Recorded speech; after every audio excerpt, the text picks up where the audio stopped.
Hora H do Agro, com Kellen Severo. Oferecimento Ihara. Agricultura é a nossa vida.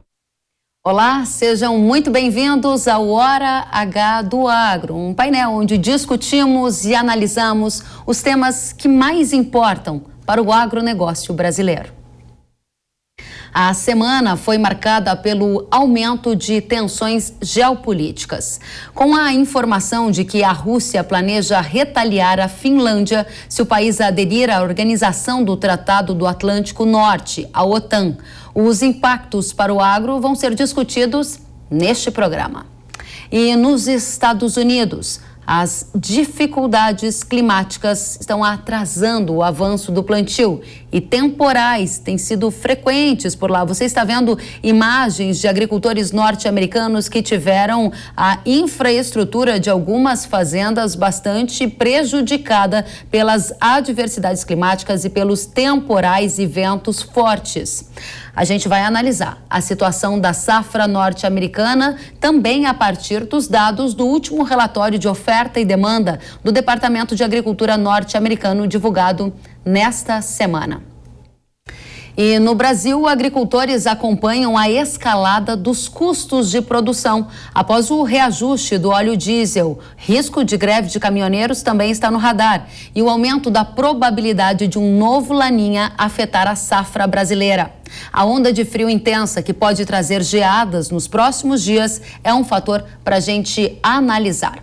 Vamos então receber os nossos convidados. Uma saudação a Roberto Rodrigues, coordenador do Centro de Agronegócio da Fundação Getúlio Vargas e embaixador especial da FAO para as cooperativas. Roberto, seja muito bem-vindo, uma satisfação recebê-lo.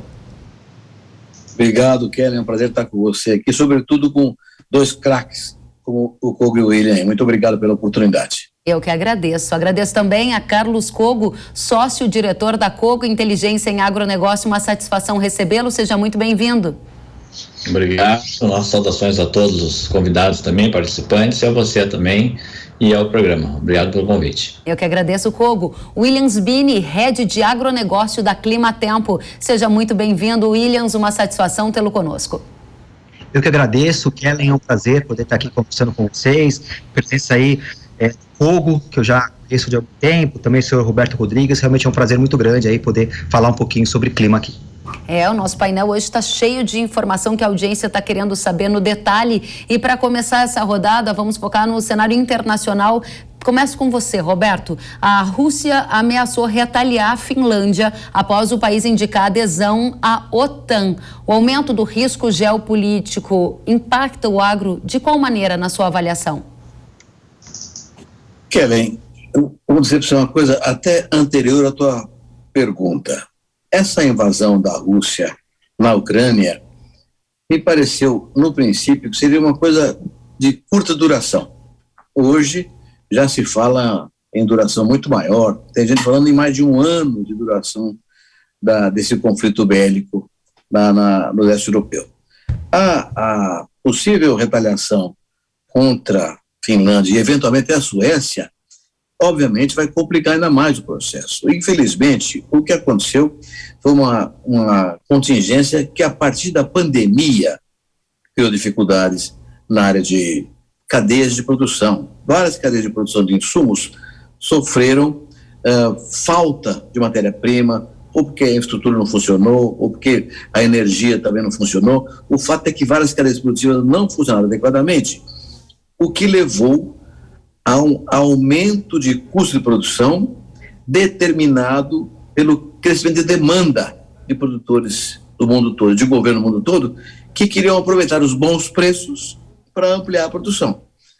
O preço tinha subido por causa da pandemia da segurança alimentar determinada por ela. Então, realmente, o que a pandemia criou já foi uma tragédia. E a guerra só potencializou esse processo, mais uma vez mostrando dificuldade para as cadeias produtivas se organizem.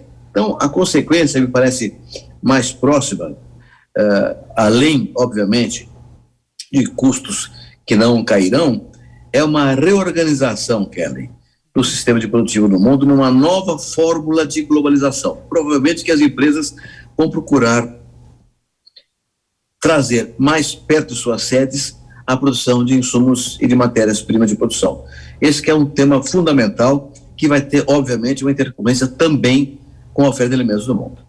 Muito bem, ou seja, uma consequência imediata analisada aqui pelo Roberto é uma não queda de custos de produção que estão em patamares historicamente altos e ainda uma nova forma de globalização. Interessantíssimo esses pontos para a gente começar. Ainda quero fazer mais uma pergunta para você, Roberto, e saber se você acredita numa escalada eventual de confrontos, alguma situação bélica mais abrangente em função da sinalização destes outros países de interesse de aderir à OTAN. Kellen, eu não quero acreditar nisso. Eu também não acreditava que no século XXI houvesse um confronto como esse que está acontecendo lá na Ucrânia. Não acreditava que fosse possível isso. Agora, como aconteceu, e como a Rússia já anunciou eventual retaliação à Finlândia, não adianta eu não querer acreditar, mas é possível que aconteça, lamentavelmente. Isso significa preço de alimentos ainda historicamente altos, motivados talvez pela ocorrência de mais esses desdobramentos geopolíticos? O que é muito menos grave do que mortes de inocentes, problemas de perda de soberania nos países. São temas muito mais graves do que a questão alimentar. A questão alimentar já está dada pela pandemia e complicada pela invasão, mas ele tem menos importância, embora seja fundamental para a humanidade ter paz. É uma velha história, né, que a gente sempre fala sobre isso, né? Não há paz onde houver fome. Então, segurança alimentar não é um tema, não é uma questão semântica. Segurança alimentar é essencial para que haja segurança, estabilidade política e social no interior das nações. Então, é um problema, sim, mas o tema da soberania nacional dos países, a agressão armada que representa mortes inocentes de maneira brutal, isso é muito mais grave. Muito bem, obrigada, Roberto. A gente vai continuar ainda analisando os impactos das últimas notícias do cenário internacional para o agro brasileiro. E eu vou pedir para a produção colocar essas imagens, Kogo, que é para que você faça a análise para a gente. Vamos colocar, então, imagens dos Estados Unidos, imagens divulgadas nesta semana nas redes sociais por agricultores norte-americanos, mostrando os impactos que os temporais causaram lá em áreas produtoras, áreas agrícolas. A gente vê armazéns retorcidos, máquinas ali com tombamento de alguns outros materiais da região, árvores também caídas, tudo isso em decorrência da alta velocidade dos ventos, dos temporais que estão atingindo algumas regiões produtoras e que, de acordo com relatos dos próprios norte-americanos, está impactando na evolução do plantio da safra dos Estados Unidos. Plantio, inclusive, que está atrasado, né? Kogo, o USDA indicou que o plantio do milho é um dos mais lentos, pelo menos desde 2013. Nesta semana, um novo relatório de oferta e demanda foi divulgado. O que você enxerga que está acontecendo nos Estados Unidos e a tendência para o mercado de safra global? Bom, primeiramente, Kellen, esses impactos todos climáticos, a gente sempre tem que ter um pouco de cautela, de imaginar que são coisas pontuais também, né? Que estão acontecendo em localidades do Corn Belt, do cinturão agrícola americano, e que trazem prejuízos para aqueles produtores ali que foram afetados. O atraso realmente ele é muito grande. A gente tem um maior atraso de plantio de milho desde da safra 12/13, lembrando que a safra 12/13 foi registrada a maior quebra da história dos Estados Unidos em safras de grãos, mas não foi por isso, foi por uma seca histórica decorrente de uma laninha. Né? E naquele ano, inclusive, foi um dos 3 picos de preços globais dos últimos 30 anos, em que o milho atingiu $8,30 por bushel e a soja $17,24, que patamares que já estamos alcançando hoje. Ou seja, o que está acontecendo é que o mercado já, também, além de todas as questões colocadas pelo Roberto, pelas questões ligadas à geopolítica, logística e tudo mais, alta de insumos, custos, os maiores custos da história no mundo todo, inflação globalizada, além de tudo isso, e da questão da guerra, a gente tem toda uma situação de alta de custos, e evidentemente alta de custos vai representar, por um tempo indeterminado, patamares de preços agrícolas em níveis muito elevados. E esses preços que nós estamos comentando, todos eles, de certa forma, é uma forma de quantificar, de precificar já alguma possível futura quebra de safra nos Estados Unidos. Mas eu acho que vale a pena muito ressaltar uma coisa que é interessante, que muitas vezes não é considerado aqui no Brasil. Os Estados Unidos têm a melhor relação frota-hectare do planeta. É uma coisa que a gente sempre conversa bastante. A capacidade de recuperação de plantio que eles têm é algo absurdo. É uma coisa totalmente diferente. Vou citar um número só para a gente ter um paradigma aqui, né? Nós temos no Brasil um trator para cada 119 hectares plantados. Eles têm um trator para cada 36 hectares plantados. Isso envolve movimentação de plantadeiras, equipamentos, etc. Já vimos um caso, anos anteriores, em questão de uma semana, de um relatório para outro, eles plantarem 18 milhões de hectares em uma semana. Isso é uma coisa completamente fora do padrão. Tá? O que eu estou dizendo é que pode tranquilamente haver uma recuperação do plantio. Está havendo uma precificação de uma quebra, que é natural. O mercado futuro ele retrata o que pode acontecer no futuro, mas nós não estamos contando com essa quebra nesse momento. O mais aconselhável realmente para traçar planos é não contar com quebra e contar com esses números que o USDA divulgou, que a meu ver são números bem conservadores e que por si só já são altistas. Muito bem, então você não conta com uma quebra na safra dos Estados Unidos por enquanto. Esse atraso pode ser revertido em função dessa frota que eles têm, que poderia acelerar um plantio mais adiante, e acredita que a tendência é de preços firmes nos patamares que estamos a mais altos, a depender do que acontecer por lá. É isto, Kogo? Eu diria que preços sustentados em patamares elevados. O fôlego de alta, nesse momento, ele já está bastante exaurido, né? É o momento onde a demanda ela já começa a enfraquecer, porque o preço está num patamar tão elevado, e não é só o caso, nós estamos aqui falando já de cara, inicialmente em soja e milho, mas realmente talvez o problema mais grave atualmente seja no trigo, porque o trigo hoje é questão de 20% das calorias globais, atinge sistema alimentar em toda a África, no sudeste da Ásia, no Oriente Médio, na América Latina, nos países mais pobres da Europa. Essa sim é uma catástrofe verdadeira, porque você não consegue realocar esses estoques de forma fácil de um país para outro. Não é só uma questão de logística, é uma questão de capacidade de pagamento, de preços estratosfericamente altos. Inclusive a gente já está vendo um descolamento do preço do trigo e do milho, que não é uma coisa comum. Há uma correlação muito grande em termos globais de preços, cotações de trigo e milho. Elas são muito correlatas e já está começando, o spread está largando a favor do trigo. Então isso de fato é altista para todos os grãos, de certa forma, né? Inclusive os oleaginosos, girassol e soja. Obrigada, Kogo. E aí a gente vai perguntar para você, Williams, que nesta semana vimos, inclusive, o órgão de meteorologia norte-americano, a NOAA, elevando as chances da ocorrência do fenômeno Laninha para 69% ante 59% que nós tínhamos para o trimestre junho a agosto. Como isto afeta a safra norte-americana? A presença de um Laninha significa um risco para não haver uma produção farta ou não? Você enxerga que as condições climáticas serão favoráveis para recompor os estoques mundiais de grãos, por exemplo? Essa questão da Laninha, né, a gente sabe muito bem que o impacto, né, Kellen, a gente acompanha isso há tantos anos, né, não é só a nível nacional, né, então você vê que as relações que nós temos aí com o resfriamento do Pacífico com relação às mudanças dos padrões climáticos, elas influenciam em todo o planeta, né. Falando um pouquinho dos Estados Unidos, a grande preocupação nesse momento é por conta justamente do possível atraso no plantio do milho e também da soja, né? Caso você tenha um atraso do milho, eles podem reverter isso para a soja, né?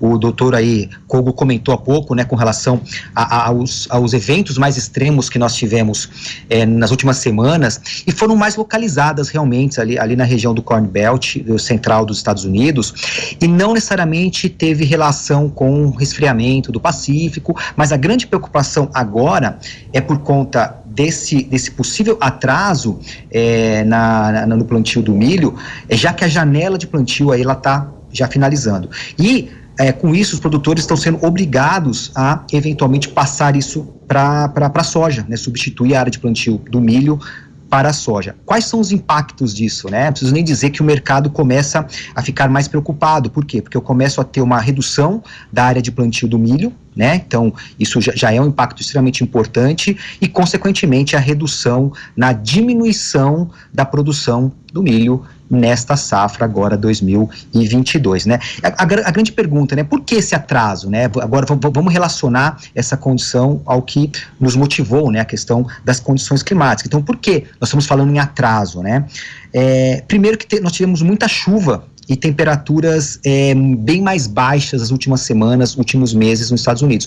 Esse foi o principal motivo com que tem gerado este atraso. Mas e qual a expectativa, então, agora para essa segunda quinzena de maio, né? Agora já olhando um pouco mais a previsão. A previsão justamente está a favor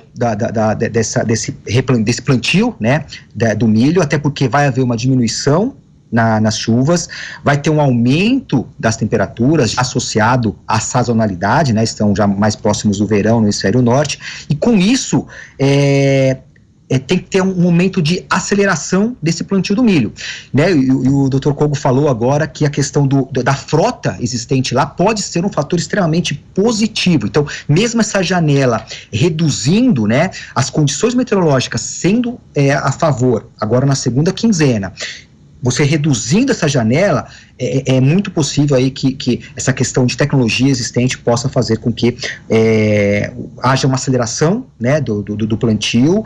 E a dúvida principal fica, né, uma dúvida que eu não vou saber responder aqui, se vai dar realmente tempo para a gente realmente plantar todas as áreas destinadas ao milho ainda, né, nessa safra aí, fechando aí o mês de maio, começando aí o mês de junho. Então, fica a grande incógnita, Kellen, você vê se vai dar tempo realmente usando a tecnologia, a meteorologia vai estar a favor, né, mas realmente a janela está bem mais curta nesse momento. Só para a gente finalizar o ponto Estados Unidos brevemente, Williams, quando você fala que a meteorologia estará a favor dos norte-americanos, você está indicando o quê? Que a safra deles vai estar com uma boa disponibilidade hídrica, com uma boa luminosidade, as condições se mostram, pelo menos pelos seus mapas, favoráveis ao desenvolvimento das lavouras de soja e milho por lá?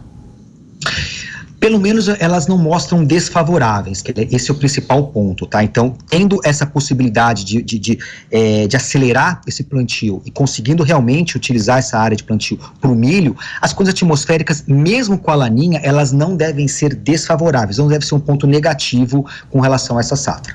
Muito bem, a gente volta com vocês já. Vamos dar início à segunda rodada do nosso Hora H do Agro de hoje e depois dessa cobertura internacional é hora de olhar para o Brasil e avaliar o que está acontecendo com a nossa safra, o que a gente pode esperar para o plano safra 22-23 e oferta de crédito que pode impactar no uso de tecnologias para as próximas temporadas e ainda vamos avaliar os riscos de geadas, já que há uma frente fria a caminho. Hora de começar. Roberto, diga pra gente, o Ministério da Agricultura indicou nesta semana que a divulgação do Plano Safra 22-23 deve ocorrer na segunda quinzena de junho. Há uma grande dificuldade em relação a orçamento e isso pode levar mais tempo para construir o Plano Safra da nova temporada. O que deve acontecer com o crédito rural oficial na sua avaliação? Pois é, Kellen, tua pergunta é aquela que está incomodando mais a gente aqui no agro brasileiro. 3 fatos são contra nós. O primeiro é o aumento dos custos de produção, já citado aqui fartamente, o que significaria uma demanda maior por crédito. Os custos são maiores, então mais crédito. O segundo fato é que a economia está patinando, então a disponibilidade de recursos está na direção contrária, está na contramão dessa oferta. A ideia é ter menos recursos. E o terceiro ponto é que com a inflação elevada, a taxa de juros também deve ficar muito mais alta do que ano passado e que anos anteriores. Ou seja, nós precisamos de mais dinheiro a um custo menor e a ideia que existe, por enquanto, é menos dinheiro a um custo maior. Então, nós estamos exatamente na contramão do processo da safra brasileira. O que preocupa, Kellen, é que isso pode representar uma redução da oferta, na medida em que você tenha menos crédito e, como você mesmo citou aí, um pouco menos tecnologia, menos fertilizantes, talvez menos defensivos, então você pode ter uma safra menor. Num momento em que o mundo vive exatamente inflação de alimentos, em alguns casos, ausência de segurança alimentar a países mais pobres e populações mais carentes. Então, nós estamos na contramão. Ao fazer um plano de safra convencional, considerando as condições atuais, financeiras e econômicas do país, a impressão que existe é que teremos um plano de safra pior do que anteriores. Quando, na verdade, temos que olhar a floresta toda, não estou olhando a árvore que é o Brasil. A floresta toda é um mundo com inflação de alimentos e com insegurança alimentar. Então, nós tínhamos que ter um plano de safra que fosse fora das condições de normalidade, que são essas lamentáveis que eu coloquei aqui. O Ministério da Agricultura tem clareza nisso, a equipe técnica do Ministério da Agricultura é brilhante, está olhando para isso. O próprio ministro está viajando pelo mundo em busca de mais fertilizantes para garantir o abastecimento interno. Então, o Ministério da Agricultura está fazendo a parte dele. Mas esse negócio, esse plano de safra, não é um plano de safra do Ministério da Agricultura. É um plano de safra do Estado brasileiro. Nós tínhamos que fazer uma grande safra esse ano para exportar o máximo para o mundo todo. Isso implica também negociações comerciais para abrir essas questões comerciais mais francamente favoráveis no Brasil e mostrar ao mundo que o Brasil tem uma capacidade de multiplicar as safras de um ano para o outro. Não podemos aumentar muito a safra de um ano para o outro, né? Então, tinha que ter um plano de safra agora para arrebentar a boca do balão. Perdoa a expressão, Kelly, arrebentar a boca do balão. Crédito a valer, barato e em tempo hábil, para a gente possa plantar uma safra gigantesca e mostrar ao mundo a nossa capacidade técnica de produção. Isso não só contribui, o Brasil contribui para a redução da inflação no mundo e, ao mesmo tempo, garantir segurança alimentar para populações de mais baixa renda, como também muda a imagem do Brasil lá fora. Mas o Brasil lá fora hoje está um pouco, lamentavelmente e injustamente, está depreciada.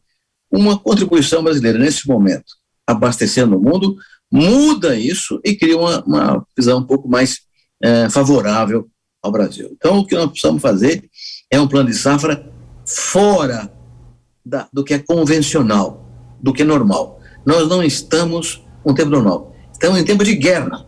Em tempo de guerra, respostas para a guerra. Então, acho que temos de olhar essa questão mais abrangentemente, viu, Kelly? Muito bem. Essa semana passada eu conversei com o diretor técnico da CNA, Roberto, e aproveito para fazer um último ponto com você, e ele dizia que se tiver muita dificuldade para compor o orçamento do Plano Safra 22-23, a CNA, junto com a Frente Parlamentar da Agropecuária, estão fazendo alguns estudos que podem, inclusive, apontar para uma necessidade de furar o teto de gastos para garantir orçamento para a subvenção da taxa de juros do Plano Safra. Essa seria uma saída adequada na sua avaliação? Olha, eu não sei avaliar, eu não gosto de furar teto de gasto, acho que isso é uma coisa ruim para a imagem brasileira e também para a própria condição de governabilidade do país. Mas acredito que haja outros mecanismos, se quer. Reitero, não é um programa do Ministério da Agricultura, nem mesmo do governo como um todo, é todo mundo. Nós precisamos chamar os bancos privados, de repente, vamos lá, aumentar o compulsório, dobrar o valor do compulsório. Você coloca mais crédito à disposição do produtor rural. Tem que chamar as trading companies para trabalharem com um processo de barter muito mais flexível, muito mais amplo.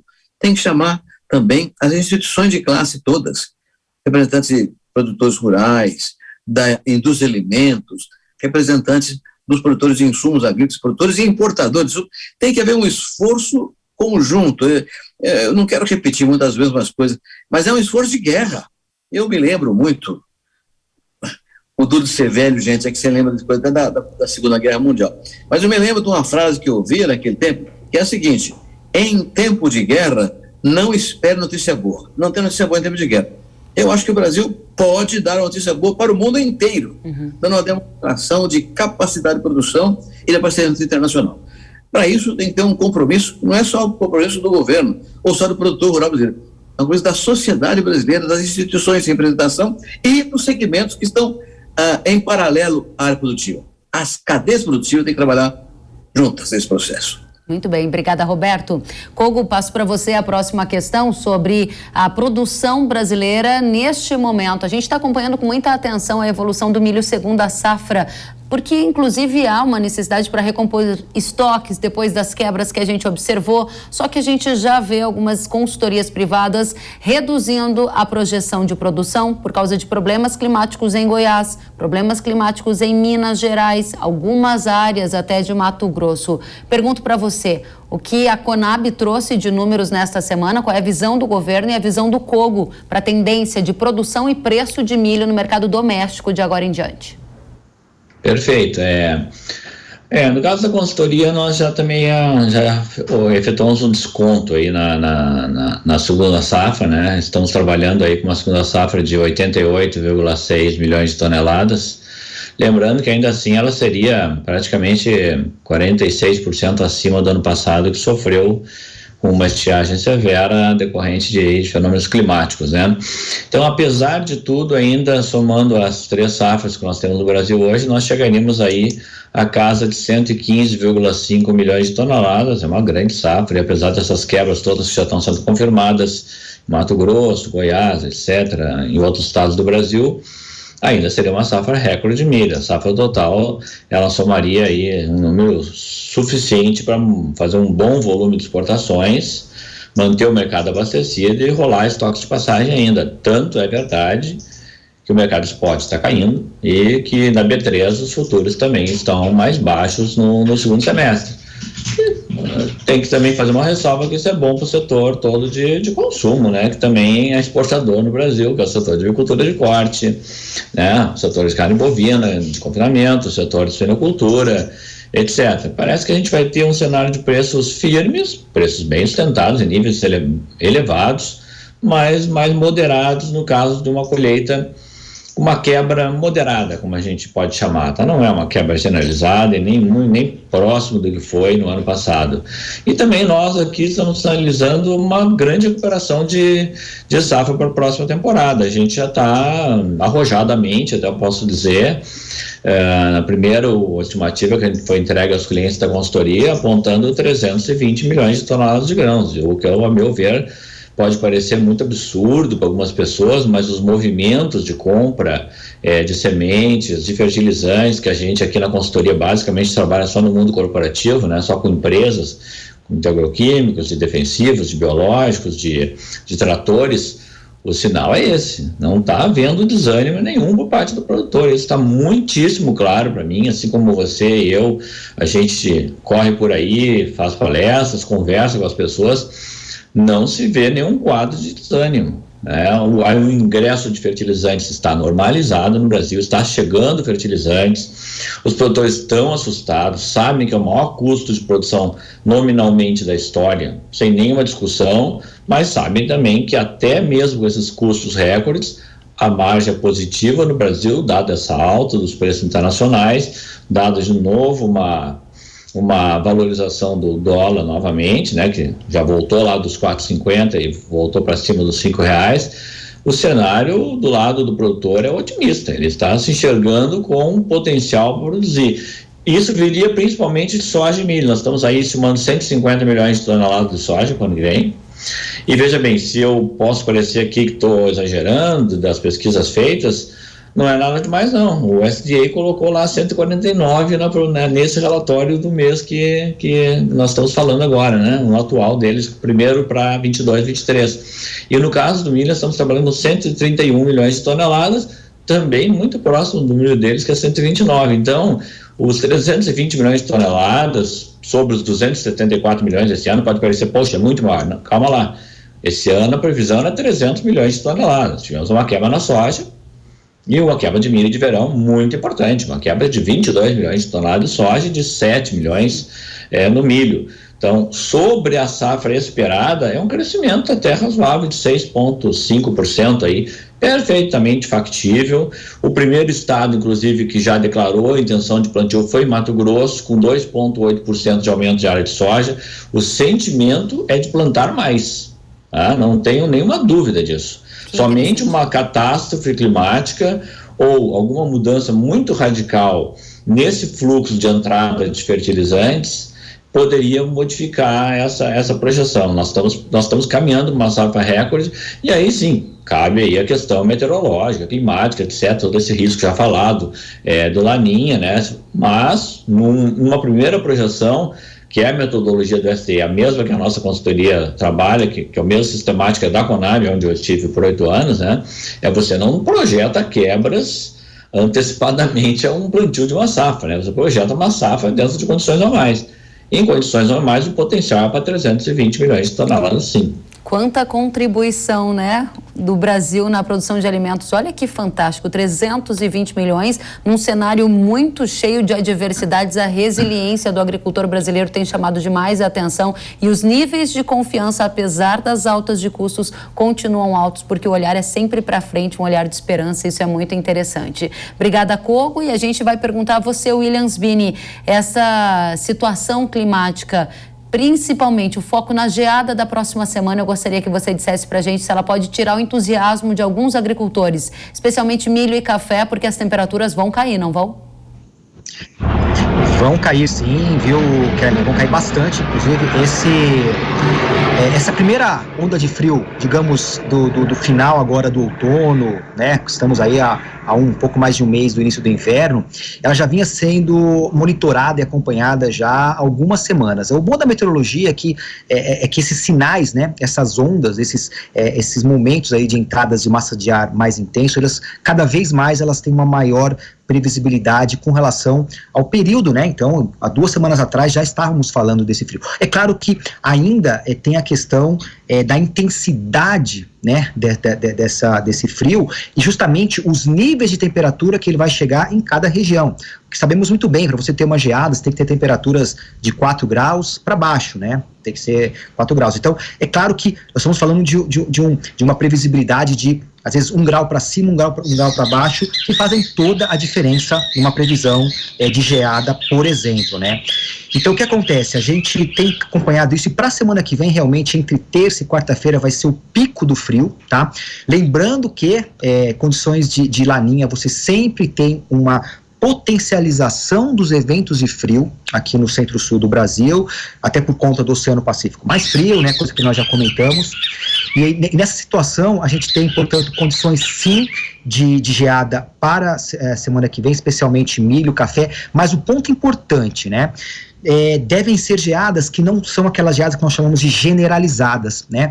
É um problema muito grande quando você tem aquelas geadas que elas não têm distinção de áreas de baixio, áreas mais elevadas, não. Nesse caso, as temperaturas propícias à formação de geadas, elas não devem fazer com que tenhamos aquelas geadas generalizadas, mas certamente teremos sim impactos no mercado por conta da ocorrência dessa previsão para a semana que vem, Kelly. Você falou em terça-feira, é um evento pontual ou esse risco de geada permanece na quarta, na quinta, até que as temperaturas voltem a subir?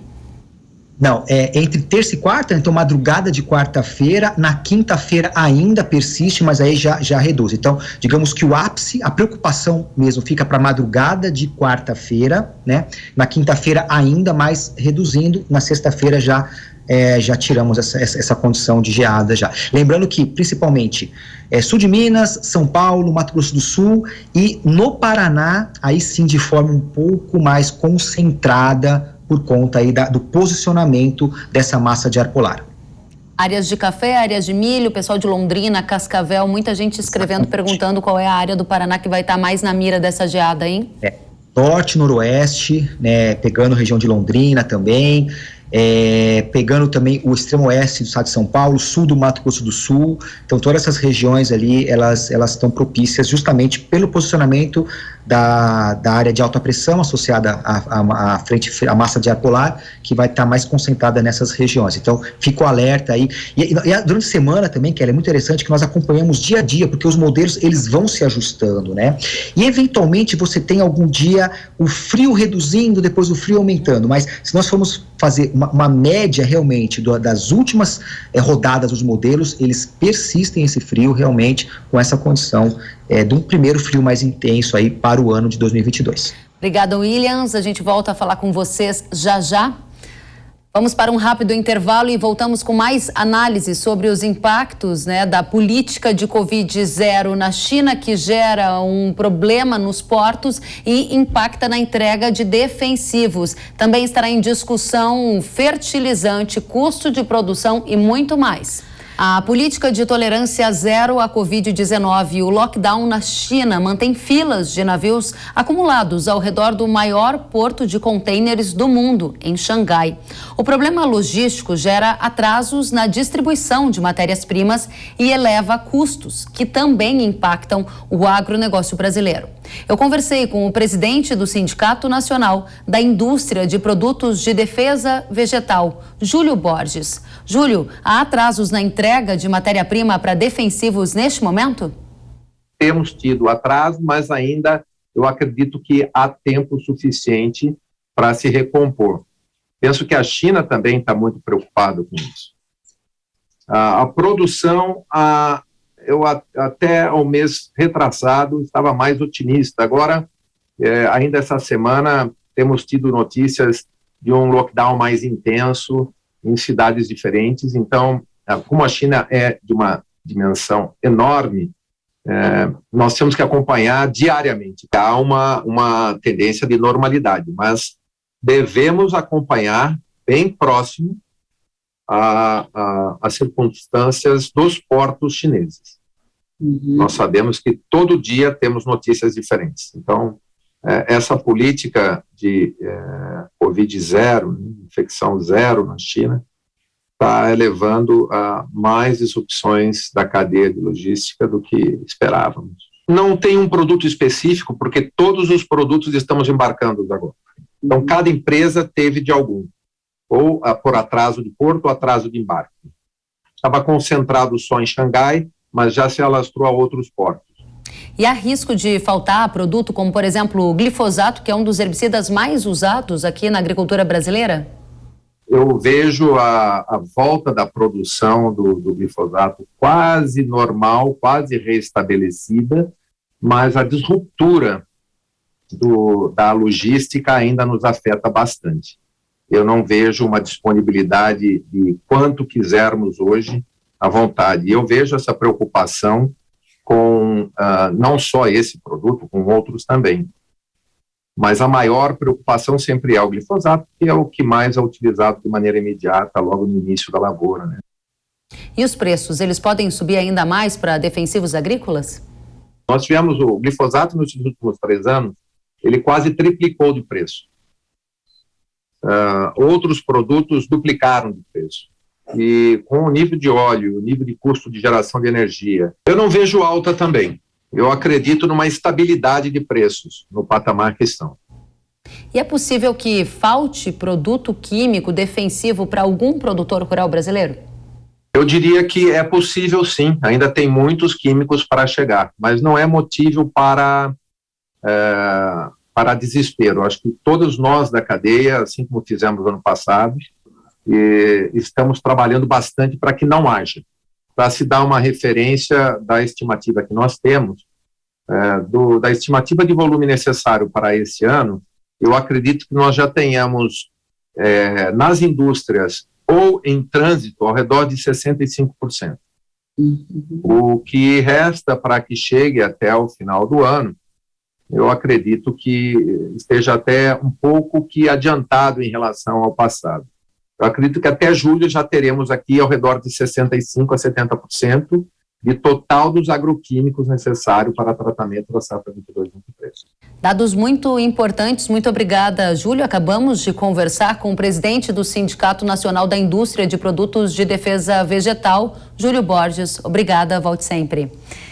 E vamos aos nossos convidados para análise deste tema, o tema de insumos, né? Ouvimos atentamente os dados que indicam que em trânsito ou nas indústrias já temos cerca de 65% dos defensivos, o que na visão do Júlio, presidente do Sindiveg, significa que estamos adiantados. Roberto Rodrigues, diga pra gente qual é a sua avaliação sobre os riscos na cadeia de insumos para a safra de verão. Conta pra gente, inclusive estamos atentos a essa situação. Os riscos existem, porque agora não é mais a pandemia, agora é a guerra, né, que tem criar dificuldades junto aos portos, particularmente os portos chineses. Então, realmente, existem riscos de desabastecimento. Mas, como o Júlio Borges mostrou com muita clareza, a expectativa não é grave. Não é grave. Aliás, isso é um tema, viu, Kellen, que me encanta muito na agricultura brasileira. Olha, quando a pandemia começou, havia um temor no mundo todo com relação ao desabastecimento, inclusive no Brasil. Nós, no Brasil, em 15 dias, tínhamos organizado tudo. Lembra que teve município que fechou as portas para trânsito de caminhões com produtos agrícolas, sobretudo hortifruti granjeiros? Não demorou mais do que 15 dias. Em 15 dias o Brasil resolveu os problemas todos, a logística funcionou na plenitude, nós abastecemos o Brasil inteirinho e o mundo inteirinho. Então, eu fiquei impressionado como a agricultura brasileira, o agronegócio brasileiro foi ágil, foi competente, foi inteligente para resolver os problemas. A mesma coisa nesse momento estamos vivendo agora. Todo mundo sabia, desde o começo, desde o final do ano passado, que o tema insumos ia sofrer dificuldades. Por causa de preço e por causa de abastecimento em função da logística complexa que o mundo vivia já por causa da pandemia. Os produtores rurais foram ágeis, sobretudo as cooperativas agropecuárias. As cooperativas prestaram um serviço maravilhoso esse ano aos produtores rurais e foram ao mercado, quando entregaram a soja, o milho e outros produtos, vieram com insumo agrícola e conseguiram fazer um abastecimento importante, não só dos defensivos, mas também dos fertilizantes. Calcula-se que já tem hoje 75 fertilizantes disponíveis no Brasil para a safra de verão. É um número extraordinário. É, como diz o Júlio muito bem, maior do que a média normal em anos convencionais. Então, eu imagino o seguinte, Kellen, o que vai acontecer? Número 1, os custos serão realmente elevados. Não há que discutir mais, seja por causa da escassez do produto, seja por causa do custo de logística, frete, transporte marítimo e interno, que são realmente muito altos, até por causa do petróleo, que você já citou originalmente nessa conversa nossa.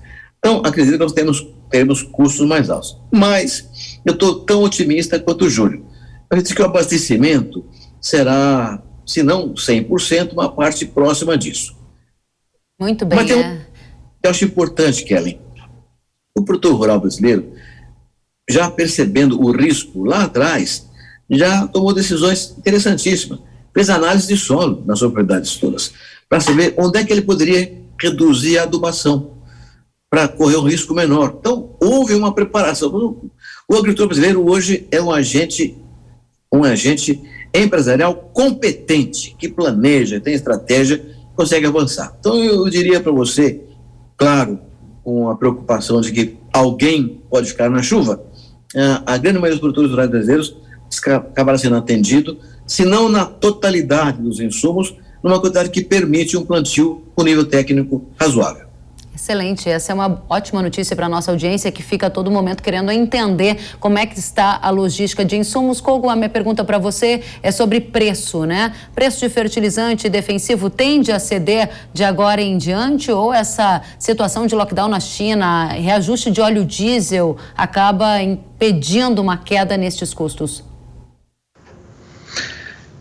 De fato, os preços, principalmente no caso dos fertilizantes, eu acho a grande preocupação, sem dúvida nenhuma, hoje nesse grupo todo, né, é fertilizante. Fertilizante, geralmente, ele pesa aí entre 15% e 18% do custo de produção, e ele vai pesar 25% nessa próxima temporada, é o preço mais alto da história.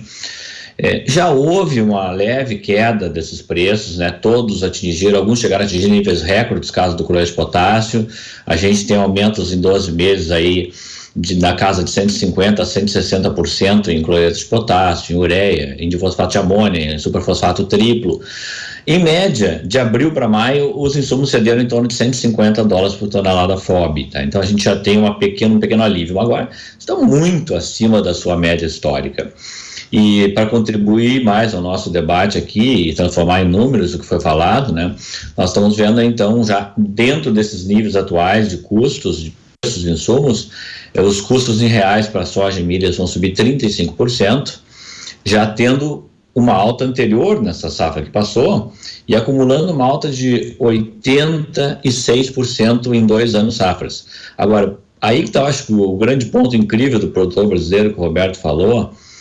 com toda essa alta, maior custo da história, sem nenhuma dúvida, maior custo de insumos dos a margem do produtor de soja líquida ainda fica na casa dos $600 por hectare.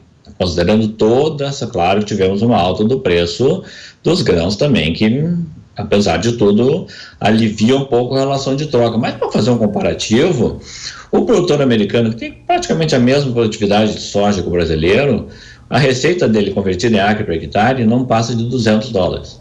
Lembrando que no caso do Brasil, ainda vamos fazer, esse mesmo produtor vai fazer um milho segunda safra, ou lá no sul vai fazer um trigo, que está com preço valorizado. Então essa receita somada numa mesma hectare, ela vai para casa acima dos $1.000 por hectare, né? E a margem bruta, ela realmente cai, a margem líquida realmente cai muito, mas o fato ela é muito positiva. A gente vai ficar com EBITDA ao redor de 54% na soja, uma margem bruta antes de juros, amortizações, etc. E uma margem líquida em reais, em torno de R$3.000 por hectare. O milho vai extrapolar, vai bater lá em nível de R$10.000 por hectare, a soja está caminhando para R$7.500 por hectare, e nada disso consegue assustar o produtor brasileiro. Ele está a fim de plantar, está a fim de colocar esses insumos, está procurando fertilizantes, estamos vendo movimento, está procurando defensivos, e a boa notícia, de janeiro a abril, as importações de fertilizantes cresceram 9%, elas não caíram, cresceram. Então onde é que está saindo essa magia toda? Só para lembrar, porque isso não pode fugir do nosso debate hoje. Os Estados Unidos não colocaram sanções sobre fertilizantes russos, né? E o banco que o Brasil está utilizando para fazer importações é o chamado Gazprom Bank, é um banco russo que é o que faz as transações financeiras, que não está desconectado do SWIFT e que faz as transações financeiras para o gás natural fornecido por a Europa, e que nem poderia ficar fora do SWIFT, senão a Europa congela. E é através desse banco e também do Citigroup nos Estados Unidos que nós estamos fazendo o pagamento dos fertilizantes russos, para lembrar que a Rússia e a China, os dois juntos, fornecem 40% dos fertilizantes importados pelo Brasil, as quais o Brasil importa 85% de sua demanda. Muito obrigada pelos dados aqui, consolidando os argumentos. Muito interessante, Kogo. Williams, diga pra gente, com o Laninha, a gente vai ter atraso na chegada das chuvas plantadeiras para a próxima safra de verão. Nosso tempo está passando rápido, a gente ainda tem novidades para vocês. Gostaria de ouvi-lo, Williams. Vamos lá, essa é uma informação muito importante, que é justamente porque nós estaríamos entrando no terceiro ano seguido com uma condição de Laninha atuando aqui sobre o Brasil, né? Precisamos nem dizer o impacto negativo que isso tem, né?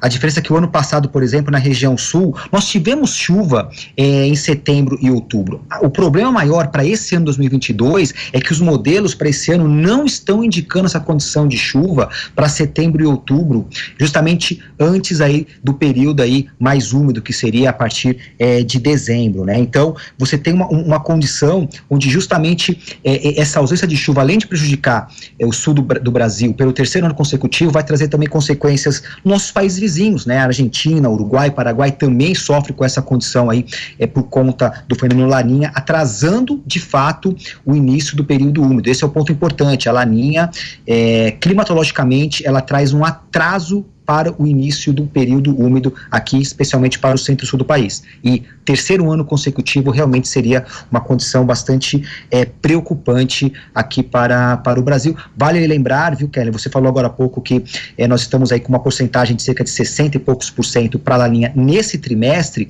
mas se nós formos analisar justamente as probabilidades até o final do ano, essa probabilidade ela se mantém acima dos 55% e condição de El Niño lá embaixo. Então ainda há uma grande chance de nós sermos fortemente impactados aí na próxima safra, ainda com uma condição de Laninha aqui no Brasil. Obrigada, Williams. Eu volto com vocês já. Porque nesta semana a Petrobras retomou as discussões da venda da fábrica de fertilizantes em Três Lagoas, Mato Grosso do Sul, após o cancelamento das negociações de venda com o grupo russo Acron. O governador do estado de Mato Grosso do Sul, Reinaldo Azambuja, em entrevista exclusiva ao Hora H do Agro, pediu a antecipação da divulgação do edital para este semestre, em uma reunião que teve com o presidente da estatal. Vamos ver. Eu acho que após a assinatura do contrato, se a gente conseguir finalizar todas essas tratativas no ano de 2022, eu acredito que dentro de 1 ano e meio, nós podemos dizer, pós assinatura de contratos e finalização das transações comerciais, eu acho que nós podemos concretizar a fábrica e aí sim passar a ser, vamos dizer, produtor de fertilizantes nitrogenados. Então eu acredito que isso seria, vamos dizer, concretizado o negócio em 2022, segundo semestre de 2024, eu acredito que Mato Grosso do Sul poderia ser produtor desses fertilizantes na planta de Três Lagoas. Após a conclusão das obras na planta, a expectativa é de produção de 2.300.000 toneladas de fertilizantes nitrogenados na unidade de Três Lagoas, em Mato Grosso do Sul. Vamos à última rodada. Gostaria então de chamar os nossos convidados para uma consideração final. Roberto Rodrigues, 1 minutinho para você. A expectativa é que o Brasil consiga diminuir a dependência de fertilizantes importados. Em quanto tempo você acredita que isso pode acontecer, pegando o gancho dessa situação da unidade de fertilizantes da Petrobras em Mato Grosso do Sul? Estamos sem o áudio do Roberto. Vamos verificar. Acho que agora sim. Desculpe. Isso é raro, mas acontece sempre. Bom, mas vamos lá na sua pergunta, Kellen. Realmente, o plano que o governo fez de fertilizantes para o futuro mostra o seguinte: a redução da dependência vai acontecer em 20 anos, 25 anos. Não antes do que isso aí. Redução significativa. De 10% não é reduzir metade da dependência, 20 a 25 anos. Então, esse é o tema que está mais ou menos imaginado. Só que a verdade é que o Brasil é muito ágil. Então, essa posição do governador do Mato Grosso do Sul se soma a outros temas. Já tem gente fazendo adubos orgânicos na fazenda, fazendo composto, tem gente fazendo orgânico mineral, vendo os temas de rochas. Quer dizer, o Brasil é muito ágil, criativo e resolve as suas coisas rapidamente. Então, eu acredito que entre 15 e 20 anos é o suficiente para reduzir fortemente a dependência. Mas eu queria terminar essa conversa com você, Kelly, primeiro pedindo ao William falar sobre cana-de-açúcar. Nós estamos no comecinho da safra de cana, não morremos nem 10% da safra brasileira, e essa região de cana que é Piracicaba, Ribeirão Preto, Jaú, toda essa área grande de São Paulo, queria saber a tua ideia, William, o que vai acontecer na área de cana. Mas eu queria falar para vocês todos, Kelly, particularmente para você, eu tenho visitado as feiras agrícolas esse ano no Brasil. Fui a Grishow, fui a Luca do Rio Verde, fui a semana passada a Agrotinhas lá em Palmas. É impressionante o que a gente enxerga em termos de tecnologia, inovação, em termos de entusiasmo dos produtores, das empresas que fornecem equipamentos para o agronegócio brasileiro. Nós estamos na frente do mundo em termos tecnológicos, com máquinas agrícolas moderníssimas, equipamentos de precisão absoluta, toda essa questão ligada à digitalização e conectividade vem vindo com uma força espetacular e rápida, hoje depressa, e com uma característica: quem mexe com isso é jovem.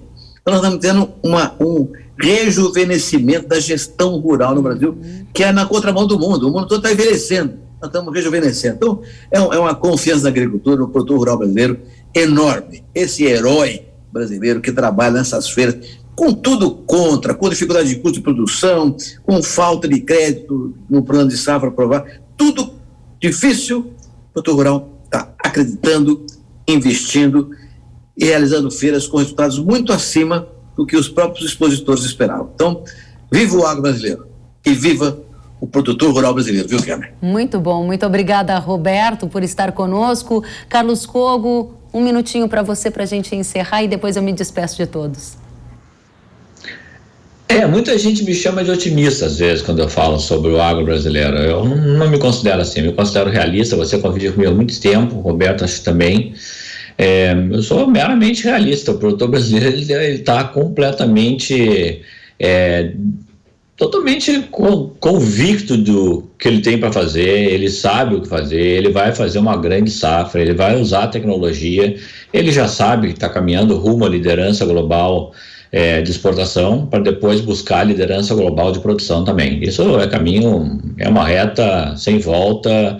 A curva brasileira, ela é impressionante, nós estamos crescendo em produção de grãos 5,5% ao ano, a taxa real. Isso é uma coisa que não existe em lugar nenhum no planeta, e isso, imagina que nós estamos num cenário de guerra, taxa de juro alta, todos esses contratempos possíveis aí, e nós vamos ver um produtor produzindo uma safra recorde novamente. Muito obrigada, Carlos Cogo, muito obrigada pela presença. E, Williams, você precisa responder a pergunta do Roberto.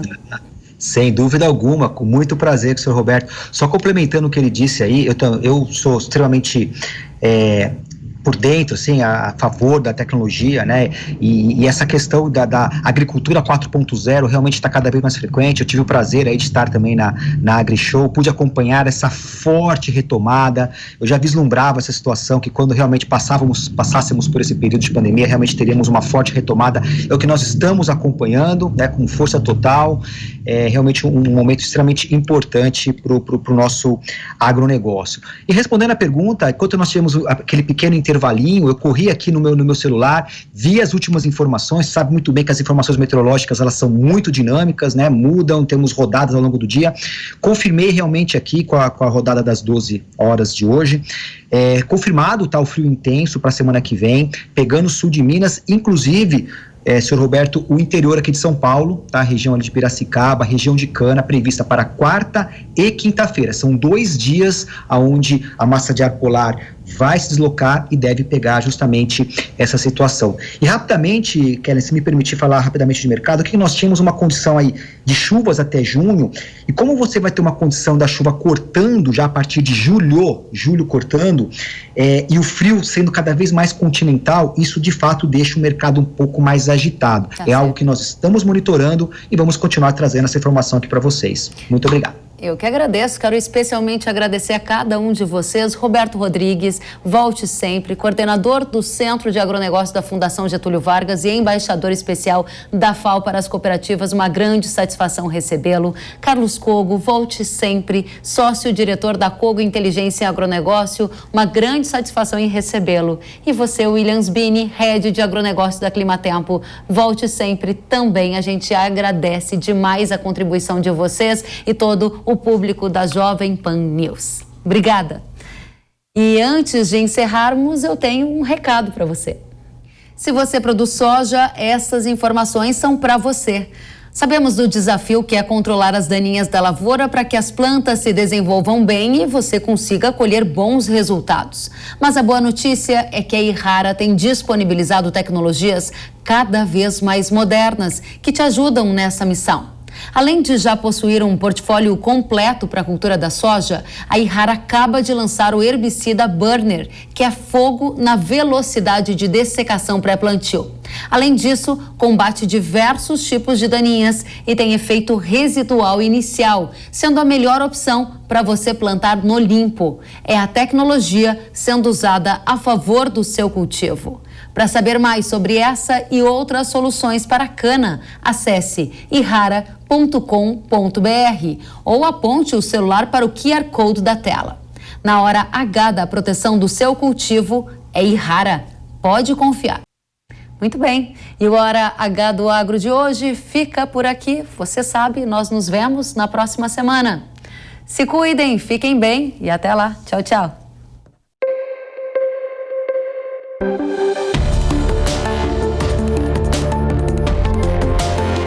Hora H do Agro, com Kellen Severo. Oferecimento Irrara. Agricultura é a nossa vida.